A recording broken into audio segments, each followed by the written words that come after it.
वैसे तो अकाउंट्स में जो चीजें मॉनेटरी टर्म में मेजर करते हैं, जो क्वांटिटेटिव होती है सिर्फ उसे ही रिकॉर्ड करते हैं। लेकिन यहाँ बात कर रहे हैं कैरेक्टरिस्टिक्स कि अकाउंट्स के, अकाउंटिंग के क्वालिटीज क्या है, क्वालिटेटिव कैरेक्टरिस्टिक्स क्या है। भले ही क्वालिटेटिव कैरेक्टरिस्टिक्स को रिकॉर्ड नहीं करते, लेकिन कैरेक्टरिस्टिक्स तो होंगे अकाउंटिंग के। तो क्वालिटेटिव कैरेक्टरिस्टिक्स में हमारे यहाँ पे शॉर्ट फॉर्म याद रखना, 2RCU है। 2RCU, पहले आर से हमारा बनेगा रिलायबिलिटी।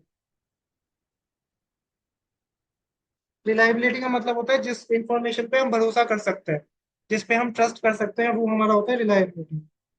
तो अकाउंटिंग इंफॉर्मेशन जो है ना, वो रिलायबल होनी चाहिए।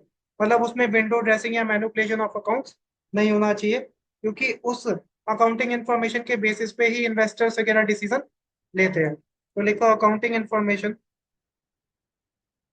ये बहुत इंपॉर्टेंट है, 4 नंबर में आता है कई बार। Qualitative characteristics of accounting.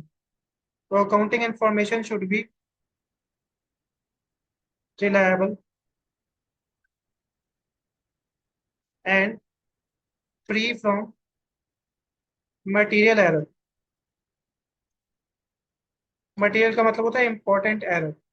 Material का मतलब होता है इंपॉर्टेंट। तो अकाउंटिंग इंफॉर्मेशन रिलायबल होनी चाहिए, और कुछ भी इसमें मटेरियल या बड़ा कोई भी एरर या गलती नहीं होनी चाहिए। सेकंड है रेलेवेंस। सेकंड आर से हमारा आता है रेलेवेंस। अब जो अकाउंटिंग इंफॉर्मेशन है ना, उसके बेसिस पे जो यूजर्स ऑफ अकाउंटिंग है वो डिसीजन लेते हैं। जैसे बैंक अकाउंटिंग डेटा देखकर लोन देगा, ठीक है। इन्वेस्टर्स क्या करेंगे, कंपनी का अकाउंटिंग डेटा देखकर पैसा लगाएंगे कंपनी में। तो अकाउंटिंग इंफॉर्मेशन रेलिवेंट मतलब यूजफुल होनी चाहिए for the users of accounting. तो लिखा अकाउंटिंग इंफॉर्मेशन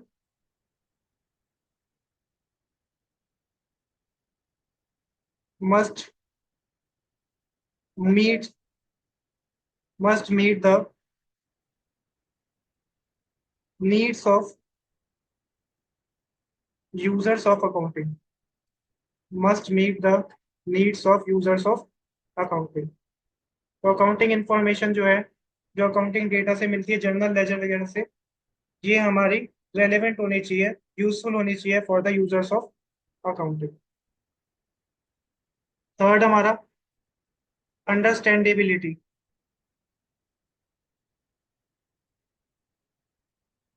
अंडरस्टैंडेबिलिटी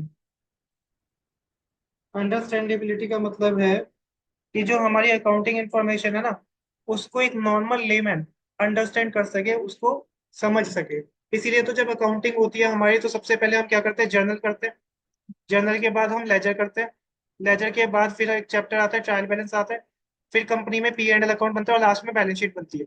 तो प्रॉपर फॉर्मेट से हर चीज करी जाती है कि जिससे सामने वाला पर्सन जो अकाउंटिंग इन्फॉर्मेशन को देख रहा है वो उसको अंडरस्टैंड कर सके, समझ सके। तो लिखो accounting information must be presented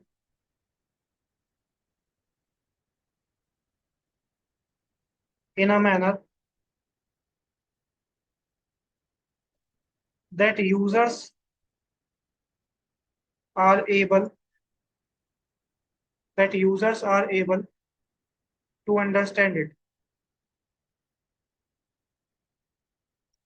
That users are able to understand it. Fourth आता है हमारा, इंपॉर्टेंट है ये, कंपेरेबिलिटी। अकाउंटिंग इंफॉर्मेशन हमारी कंपेयर होनी चाहिए, ठीक है। कंपेरेबिलिटी में दो चीजें आती हैं। एक होता है हमारा इंट्रा फर्म कंपैरिजन, और एक होता है हमारा इंटर फर्म कंपैरिजन।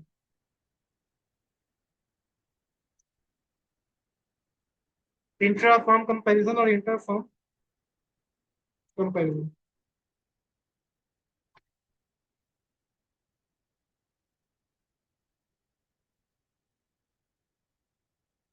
अब देखो, सपोज करो कोई कंपनी है, रिलायंस इंडस्ट्रीज लिमिटेड है।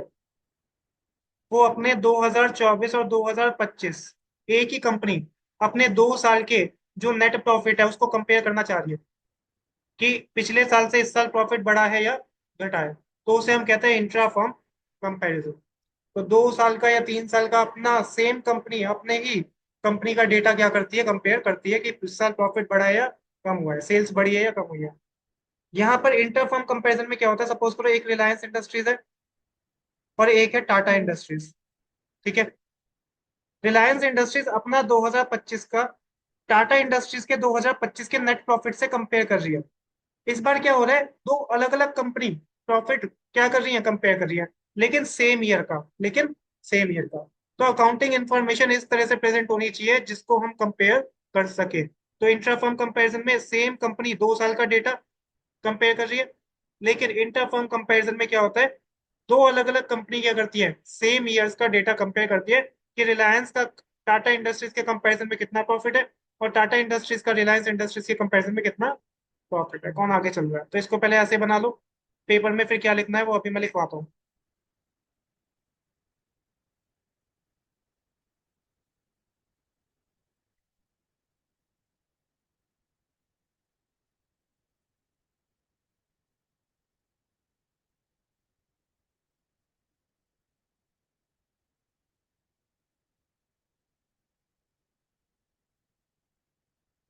इसमें लिखना users of accounting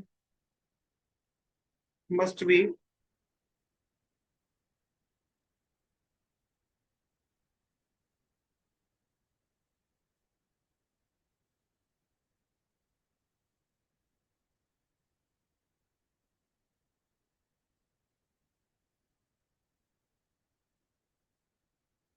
users of accounting must be able to compare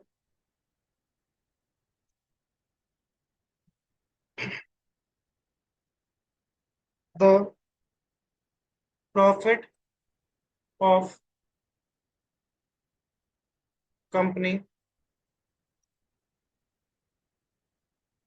फिर लिखो कंपैरिजन में B intra firm comparison, intra firm comparison that is comparison of profits of same company of 2 or more years। ये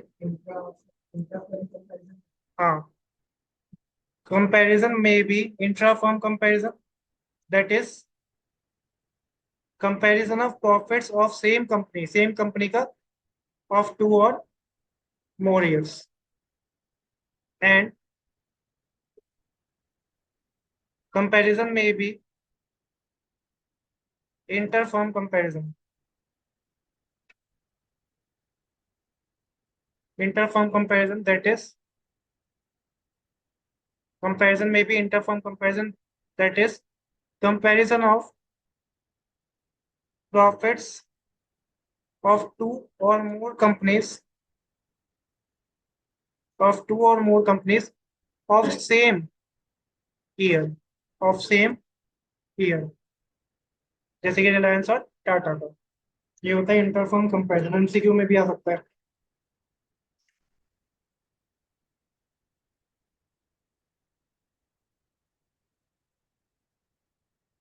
समझ आया?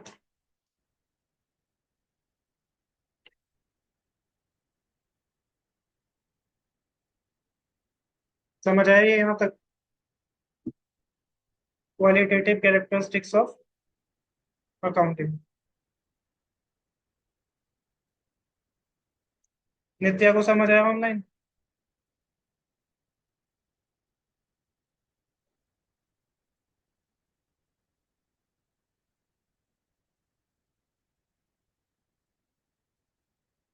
तुम लोगों को समझ आया? ठीक है।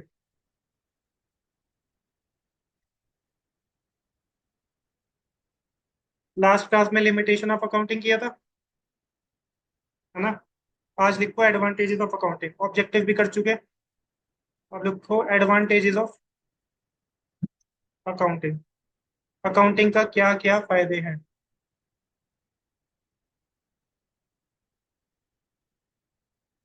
एडवांटेजेस ऑफ अकाउंटिंग, तो अकाउंटिंग से हमें प्रॉफिट लॉस वगैरह पता चलता है, पी एंड एल अकाउंट बना के, बैलेंस शीट बना के फाइनेंशियल पोजीशन पता चलती है। तो लास्ट क्लास में हमने देखा था। तो accounting provides financial information of business. Accounting provides financial information of business. इसमें लिखो, अकाउंटिंग प्रोवाइड्स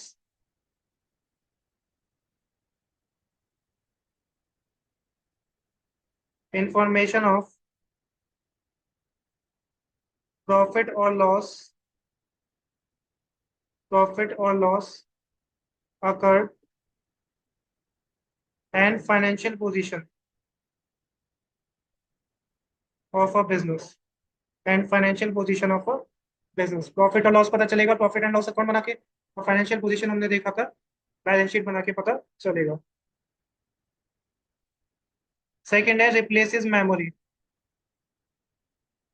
अब अभी तो 11th 12th बीकॉम वगैरह में तुम लोग देखोगे कि हम थियोरेटिकल पढ़ रहे हैं, क्वेश्चन आंसर रजिस्टर में कर रहे हैं, लेकिन प्रैक्टिकली कंपनीज में अकाउंटिंग होती है कंप्यूटर्स में। कंप्यूटर में एक सॉफ्टवेयर होता है टैली, उस टैली सॉफ्टवेयर के अंदर जनरल एंट्री वगैरह करी जाती है, अकाउंटिंग डेटा सेव किया जाता है। तो ह्यूमन बीइंग की जरूरत नहीं है डेटा को। अगर ह्यूमन बीइंग याद रखेगा तो कितने दिन का याद रख पाएगा, 10 दिन, 15 दिन, 1 महीने, 2 महीने, 6 महीने। लेकिन कंप्यूटर्स के अंदर जब हम एक बार अकाउंटिंग डेटा डाल देते हैं तो वो लाइफ लॉन्ग हमारा सेव या स्टोर रहता है। तो ह्यूमन मेमोरी को रिप्लेस करता है अकाउंटिंग, क्योंकि अकाउंटिंग प्रैक्टिकली कंपनीज में कैसे होती है, कंप्यूटर्स के थ्रू होती है। तो इसमें लिखो, अकाउंटिंग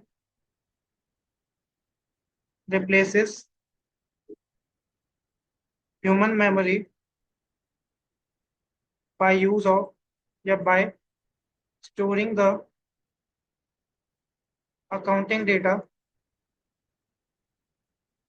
इन कंप्यूटर्स।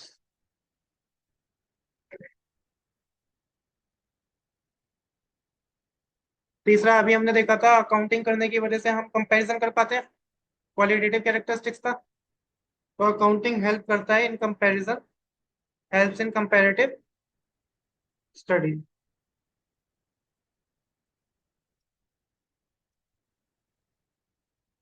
तो लिखा, accounting helps in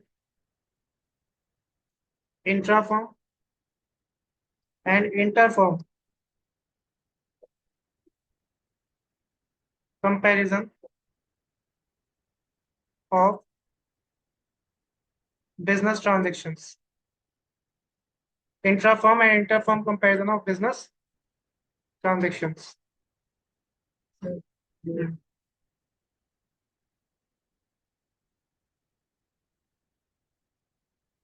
next, accounting की एडवांटेज क्या है?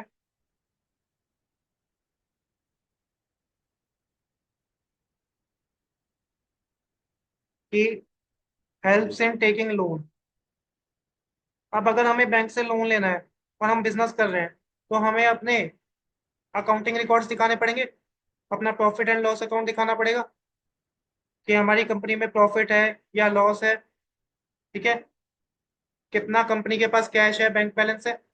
तो उन अकाउंटिंग रिकॉर्ड्स के बेसिस पे हम लोन ले सकते हैं। तो लिखो, accounting information helps the business in taking loan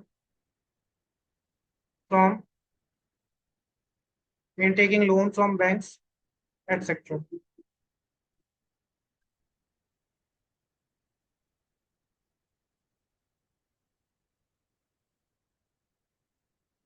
समझ आया?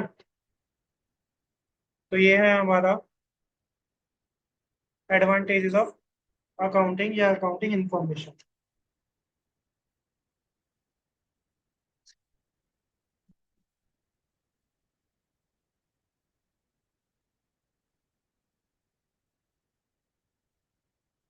उसके बाद एक कंसेप्ट मैंने पहले भी करवाया था और इम्पोर्टेंट है, book keeping and accounting. Accounts में हमारे क्या होता है, अकाउंट्स में सबसे पहले ट्रांजैक्शंस होती हैं। ट्रांजैक्शन मतलब हम कुछ गुड्स को खरीद रहे हैं या बेच रहे हैं। उसके बाद हमारी ट्रांजेक्शन्स को हम जर्नल एंट्री में रिकॉर्ड करते हैं। जर्नल के बाद हम लेजर बनाते हैं जिसे हम अकाउंट कहते हैं। लेजर के बाद हम ट्रायल बैलेंस बनाते हैं। फिर हम P&L account and balance sheet बनाते हैं लास्ट में। ठीक है। तो हमारा जो जर्नल एंट्री करने तक का प्रोसेस होता है, कहाँ तक का, जर्नल एंट्री करने तक का जो प्रोसेस होता है वो हमारा कहलाता है बुक कीपिंग। क्या कहलाता है? Book keeping. लेकिन हमारा जर्नल के आगे भी अगर हम कुछ कर रहे हैं, जैसे कि लेजर बना रहे हैं, अकाउंट ट्रायल बैलेंस बना रहे हैं, ये भी चैप्टर आएगा हमारा। P&L बैलेंस शीट बना रहे हैं, ये भी चैप्टर आएगा। ठीक है। अगर हम सारा काम कर रहे हैं, जर्नल के बाद लेजर ट्रायल बैलेंस भी बना रहे हैं, P&L बैलेंस शीट भी, तो ये पूरा का पूरा प्रोसेस हमारा कहलाता है अकाउंटिंग। तो book keeping is a part of accounting हम कह सकते हैं, क्योंकि अकाउंटिंग के अंदर journal ledger trial balance P&L balance sheet सब कुछ आता है। बुक कीपिंग में सिर्फ और सिर्फ क्या करते हैं, ट्रांजेक्शन को जर्नल एंट्री में रिकॉर्ड करते हैं। इसको नहीं लिखा है तो यहाँ तक लिख लो। फिर एक बार डिफरेंस बता देता हूँ दोबारा।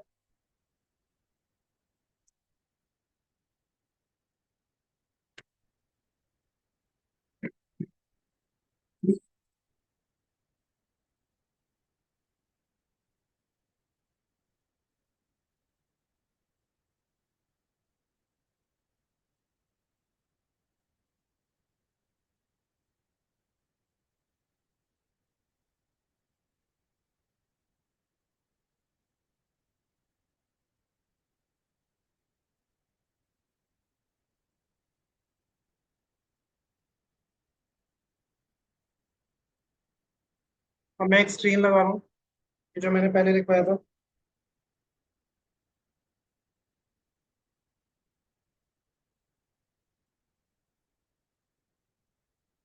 बुक कीपिंग वर्सेस अकाउंटिंग कई बार पेपर में आ जाता है, difference between book keeping and accounting. तो देखो क्या दे रखा है, स्कोप सबसे पहला बेसिक है scope. Book keeping is related to recording of financial transaction. जब भी रिकॉर्डिंग आ जाए, रिकॉर्डिंग हम किस में करते हैं, जर्नल एंट्री के थ्रू करते हैं। रिकॉर्डिंग का मतलब होता है जर्नल एंट्री करना। ठीक है। तो book keeping related to recording of the financial transaction. Accounting में दे रखा है it is related to recording, मतलब जर्नल। क्लासीफाइंग, क्लासीफाइंग का मतलब होता है लेजर। ठीक है। समराइजिंग, समराइजिंग का मतलब होता है P&L बैलेंस शीट बनाना। P&L बैलेंस शीट बनाना। Interpretation and communicating the results, इसमें हम सब कुछ करते हैं, journal ledger P&L balance sheet, recording classifying summarising. उसके बाद रिजल्ट्स को इंटरप्रेट करते हैं कि प्रॉफिट है तो कितना प्रॉफिट है, पिछले साल से ज्यादा है कम है, कम है तो क्यों कम है। और फिर यूजर्स ऑफ अकाउंटिंग को क्या कर देते हैं, हम बता देते हैं रिजल्ट्स। अब पहले बुक कीपिंग होगा या अकाउंटिंग होगा? पहले बुक कीपिंग होगा क्योंकि पहले जर्नल होती है। तो स्टेज क्या है, बुक कीपिंग के प्राइमरी स्टेज है और सेकेंडरी स्टेज है हमारी अकाउंटिंग की। नेचर ऑफ जॉब, अब जर्नल एंट्री तो रोज होती है कंपनी में, क्योंकि रोज कुछ ना कुछ परचेज सेल हो रहा है। तो ये हमारी रूटीन नेचर की जॉब होती है बुक कीपिंग। लेकिन हमारी जो अकाउंटिंग होती है वो एनालिटिकल एंड डायनामिक होती है, क्योंकि इसमें हम एनालिसिस करते हैं कि हमारा प्रॉफिट हुआ तो कितना हुआ, कम तो नहीं हुआ पिछले साल से। तो ये एनालिटिकल एंड डायनामिक जो चेंज होता रहता है हमारा। ठीक है। परफॉर्मेंस, अब बुक कीपिंग के लिए क्या ट्रेंड स्टाफ चाहिए? नहीं। यहाँ पर 12th पास बच्चा भी अगर जर्नल आती हो तो कर सकता है। ठीक है ना, B.Com भी कर सकता है। तो it can be perform without trend staff. लेकिन अकाउंटिंग करनी है जिसमें P&L बैलेंस शीट भी बनाना है और ये भी चेक करना है कि पिछले साल से कितना प्रॉफिट था, कितना कम है, ज्यादा है, क्यों है, पूरा एनालाइज करना है। तो इसके लिए क्या चाहिए, ट्रेंड स्टाफ चाहिए, मतलब इसके लिए फाइनेंस प्रोफेशनल्स चाहिए हमें। तो this is the difference between book keeping and accounting. Paper में आ सकता है, एक बार से लिख लो अगर नहीं लिखता है।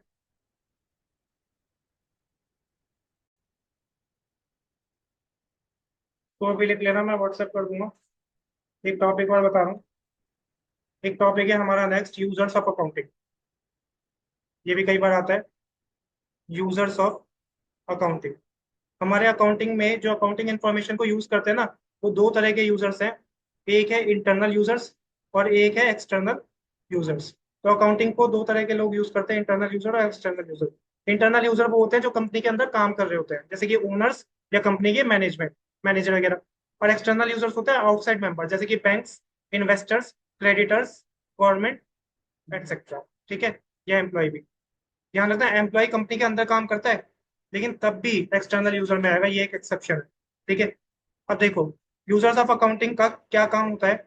इंटरनल यूजर्स में ओनर है, ओनर ने अपना पैसा लगाया, पैसे को कैपिटल कहते हैं बिजनेस में। तो वो ये जानना चाहेगा कि कितना प्रॉफिट कंपनी अर्न करेगी या कितना लॉस कंपनी को हो सकता है इन फ्यूचर। तो ओनर को अपनी अकाउंटिंग इन्फॉर्मेशन से पता चलेगा कि कितना पैसा लगाया, उसके बेसिस पे मुझे हर साल कितना प्रॉफिट हो रहा है या कितना लॉस हो रहा है।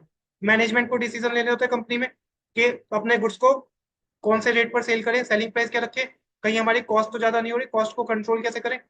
तो ये सब डिसीजन लेने के लिए भी मैनेजमेंट को क्या चाहिए होती है, अपने accounting information, P&L balance sheet चाहिए होता है। एक्सटर्नल यूजर्स, अब बैंक जो है बिजनेसेस को, कंपनी को लोन देता है, तो वो लोन तो तभी देगा जब उसे लगेगा कि कंपनी रीपे कर पाएगी। तो बैंक फाइनेंशियल इंफॉर्मेशन लेते हैं to check the repayment capacity of business. अब इन्वेस्टर्स, जैसे शार्क टैंक इंडिया जो आता है सीरियल, उसमें दिखाते हैं इन्वेस्टर पैसे लगाते हैं। तो इन्वेस्टर ऐसी कंपनी में पैसे लगाएंगे ना जिसमें उन्हें लगता है कि वो प्रॉफिट बनाकर देगी।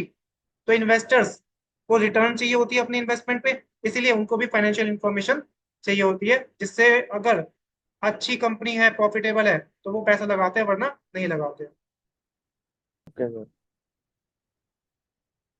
नेक्स्ट है हमारा क्रेडिटर्स। क्रेडिटर कौन होते हैं, जिनसे हम क्रेडिट पे परचेज करते हैं, जिनसे हम क्रेडिट पे